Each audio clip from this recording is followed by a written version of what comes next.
Now I've been rolling with the R5 Mark II for about 3 weeks now, done about 10 shoots with it so far. I have shot a golf outing, several portrait sessions, a mini session, a first birthday, a couple product shoots, headshots, and a couple pets. And do I still love it?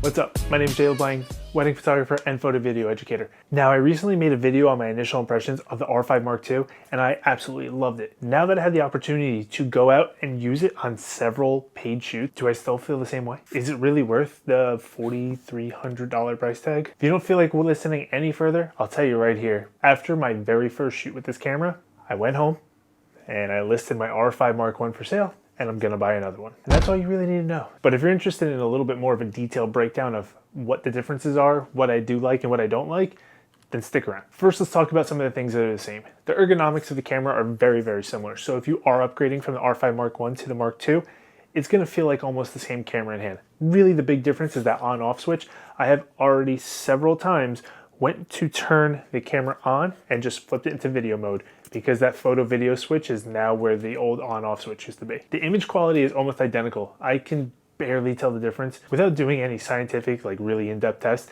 I could barely tell the difference between the R5 I and the R5 II.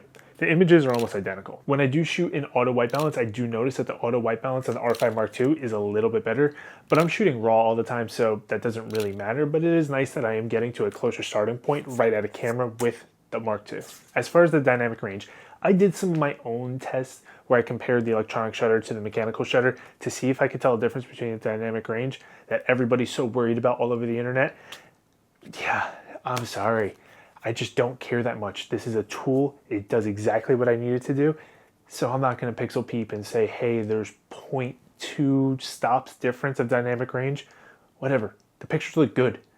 Do my clients care? No. Do I care? No. Are they still writing me checks? Yeah. Then let it go. I do really enjoy that so much of these Canon cameras stay same from model to model, because when you pick up a new one, it's almost like you're using the same camera all over again. The learning curve is very minimal, which I do enjoy, especially when I get one of these new cameras and I immediately want to use it on a paid shoot.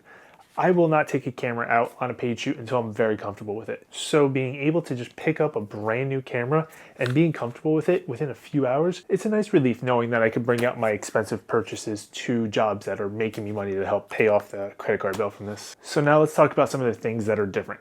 And I broke these into two categories: things that I like and things that I don't like. But let's start with the things that I like that are different. The first thing on my list of likes is going to be that one reason that made me go home after my first shoot and list my R5 I for sale so I could buy another one of the R5 II bodies. Because the autofocus in this thing is significantly better. I'm not saying the R5 Mark I autofocus was bad. It's great. It's really good.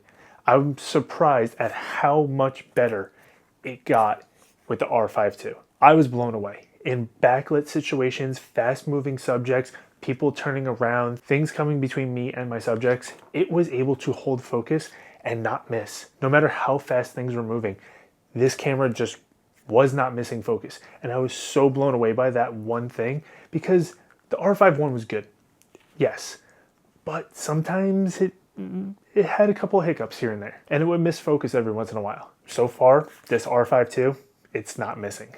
Everything is in focus, and I love that. The autofocus just feels so much more sticky. When it gets that eye of your subject, it just stays locked on. It's not bouncing around between the face and the eye. It's not bouncing from eye to eye. It is staying locked on to that person that you are focused on. And I love it. It just makes my life so much easier, because I don't have to worry about, okay, I'm gonna focus on a bride's face. Oh, the bride turned her head and it jumped to the groom, and now I have to move the autofocus point back to the bride. No, it just stays locked on to that person that you initially put the autofocus point on. And another situation I find significantly better is in backlit situations. As a wedding photographer, a portrait photographer, if you're shooting product or people, most of the time you're gonna have them backlit because you don't want people looking directly into the sun and squinting. So a lot of the times we're dealing with backlighting situations. I did a number of shoots in that golden hour at sunset. It's when I like to do my portrait sessions or engagement sessions. And this camera was blowing me away when I was having big lens flares come right into my lens as I'm shooting portraits at sunset. this camera was still nailing autofocus. I was shocked at how well it did. I'm okay with some missed autofocus when you have that much sun flare coming into the lens, but it just didn't miss. And that truly impressed me. Another thing I really like is the eye autofocus. And I don't mean the camera tracking the subject's eye, I mean where I can control the autofocus point looking through the viewfinder with my eye. At first I was like, I'm not sure how much I'm gonna use this. Now I will tell you, I'm not 100% comfortable with it. I still am only really using it for things that aren't as fast moving or just when I'm shooting for myself.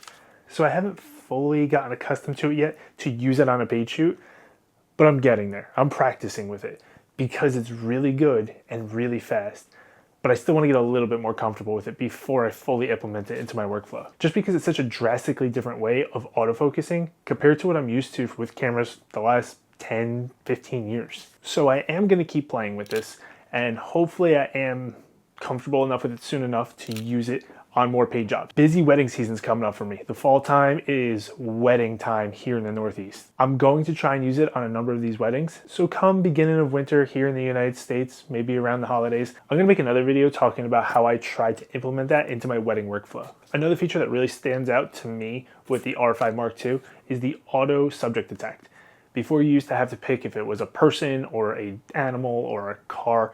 I just leave it on auto now. And I was curious. In my initial video that I made about the R5 Mark II, I made a comment saying, I wonder if I had a person and a dog in the scene at the same time, who it's going to prioritize. And I am happy to say it most of the time favors the person.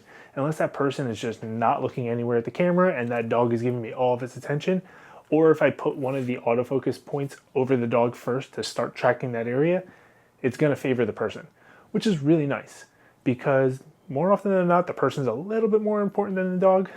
But if you want to focus on the dog, you can very easily move your autofocus point over the dog's face and tell it to start autofocusing from that point, and it'll lock right onto the dog.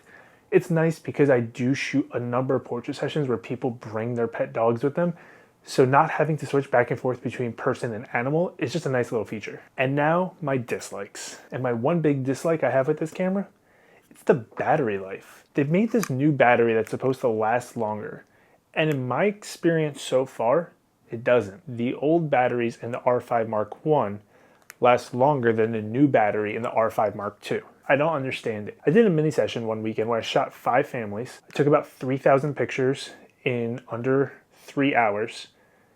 And I had to change out my battery before I could finish out the day. It's not like my camera was on for some crazy long period of time.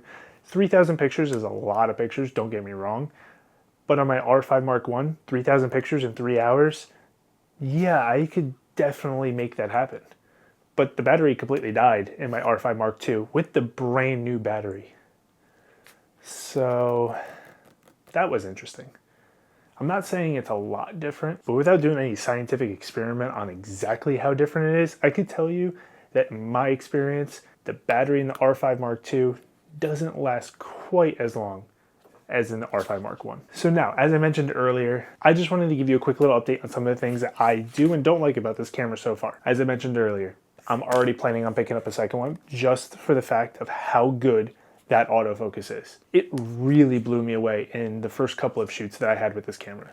And as I mentioned earlier, now I'm about to go into my busy wedding season. And when it's all said and done, I'm going to make another video talking about how I feel about this camera at multiple weddings.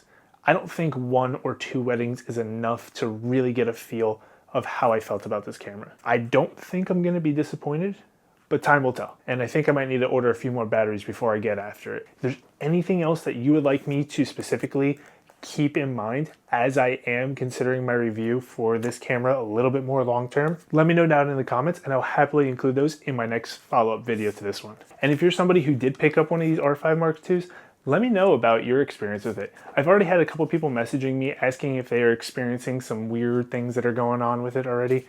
So I'm not gonna shed light on all of it yet because I don't know if it's firmware things or certain models, but there's a couple funky things going on. If you have any quick questions about it, leave a comment down below and I'll happy to answer them for you. Or if they're a little bit longer of an explanation, I'll throw them into the next video. And until the next video, peace.